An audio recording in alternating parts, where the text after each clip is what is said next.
काँग्रेस शहर जिल्हाध्यक्ष पृथ्वीराज पाटील यांनी अखेर भाजपात प्रवेश केलाय। मुंबईमध्ये मुख्यमंत्री देवेंद्र फडणवीस यांच्या उपस्थितीत त्यांचा भाजपामध्ये प्रवेश संपन्न झाला आहे। यानंतर आपल्या शेकडो कार्यकर्त्यांसह पृथ्वीराज पाटील यांचा भाजपामध्ये प्रवेश झाला आहे।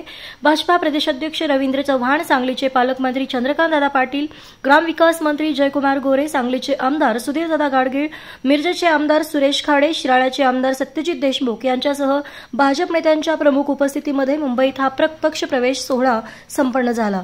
यावेळी पृथ्वीराज पाटील यांनी सांगलीच्या विकासासाठी अपक्ष प्रवेश करत असल्याचे सांगत पक्षाकडून आपल्या कार्यकर्त्यांना ताकद देण्याबरोबर शहराच्या विकासासाठी देखील भरीव मदत करावी अशी अपेक्षा व्यक्त केली आहे। पूर परिषद घेतली होती, 21 ला पूर आला, त्याच्या आधी 2005 ला आला, 19 ला आला। त्यामुळे पूर परिषद घेऊन तज्ञ अभ्यासक, त्या काळचे जलसंपदा मंत्री असतील, सचिव असतील, यांच्या सगळ्यांच्या विचारातून आणि तज्ञांच्या विचारातून आम्ही ठराव केलेले होते। त्याचं एक ठरावाची प्रत ही आणि तोही आम्ही अहवाल आपल्याला सादर करतोय। त्याची अंमलबजावणी केल्यास तर सांगली निश्चितपणाने पूरमुक्त होऊ शकते। त्या दृष्टिकोनातून मी मागणी करतोय।